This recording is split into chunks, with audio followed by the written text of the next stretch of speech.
mimi naomba niseme tu kwamba kwenye haya bado sisi kama Jumuiya ya Umoja wa Vijana tutaendelea kupigilia msumari uanzishwaji wa jukwaa hili la vijana usiwepo kama sehemu ya hamasa tu na matumaini peke yake, lakini uende ukalete matokeo ya vitendo ambayo yanatekelezeka na vijana hawa waone kama ni matumaini ambayo yanafikika, si matumaini ya kihamasa, si matumaini ya kimacho peke yake.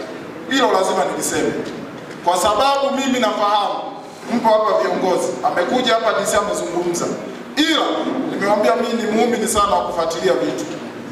Nilikuwa nafuatilia sera mbalimbali ambazo zimeendelea kuwepo zinazohusiana na maendeleo ya vijana ndani ya nchi yetu.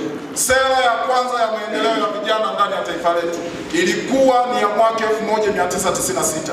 Ilienda tukaenda mpaka 2000 huo mwaka, kwa sababu mahitaji ya wakati na namna ambavyo ilikuwa imetengenezwa ile awali vilikuwa ni vitu tofauti. Kwa hiyo wakahitaji kuboresha ili vijana na sera pamoja na kilichokuwa kimeandikwa kule ndani kiendane na wakati sahihi wa vijana wale. Ikaenda baada ya miaka 17 tukaja tukatengenezewa sera ya maendeleo ya vijana ya mwaka 2024 ambayo mpaka sasa hivi tunaendelea kuishi nayo pamoja na mipango mikakati mingineyo ambayo inaendelea kutengenezwa na serikali ya Chama cha Mapinduzi. Ndugu zangu, kwa nini nasema hivyo? Sera tunazo nzuri sana.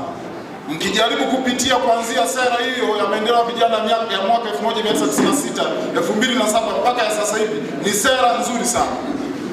Changamoto ambayo inatukumba kwa sasa hivi na ni sehemu ya mamlaka, na mimi nashukuru kwa sababu mmekubali kukutana na vijana na kuendelea kuwasihi, kuendelea kuhamasisha, kuwafungulia fursa, kutazama, kuwafungua macho, ni kwamba shida ipo kwenye utekelezaji wa sera hizo ambazo ni nzuri. Shida ni kuona hizo sera zinaleta matokeo. Vijana kwa sasa hivi wanachohitaji kukiona ni matokeo ya haraka. Vijana sio wavumilivu kabisa.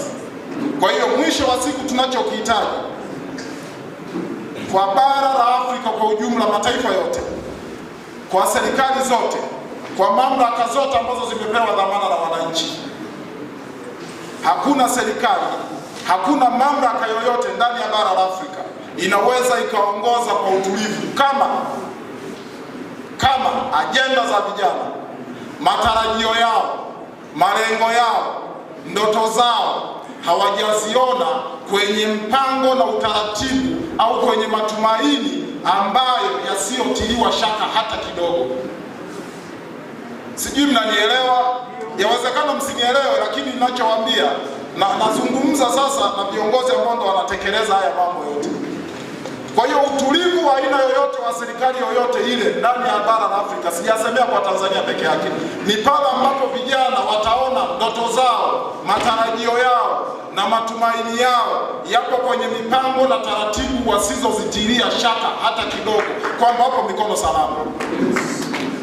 Watakapoona hivyo, serikali yao wataiunga mkono, chama kilichopo madarakani kitaungwa mkono, na hata wengine ambao wanashauri hata vikiwa vyama vya upinzani vyote chokochoko na kila kitu watakazotengeneza itakuwa ni propaganda, lakini vijana watabaki kwenye mstari.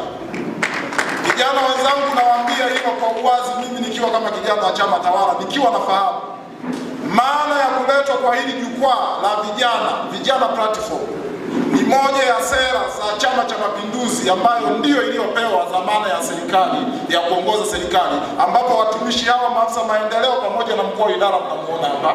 Kwa hiyo ni lazima sisi tuseme, lakini na ule uhalisia ambao vijana wanatamani kuona. Kwa hiyo ndio maana nimeanza kuambia shida tulionayo sio sera, ubaya wa sera ni utekelezaji wake kwa wale ambao wamepewa mamlaka husika. Kwa hiyo tunapotoka hapa leo, pamoja na mambo yote ambayo tumefunguliwa fursa, tuyabebe na tuone kwamba sisi tuna sehemu ya uwajibikaji baada ya kufunguliwa macho, na serikali inayo sehemu ya uwajibikaji wa kuwawezesha, kuwatengenezea mazingira ambayo mtakuja kufanya kile mnachokiona ndani ya nchi yenu ni sahihi kutokana na rasilimali zilizopo.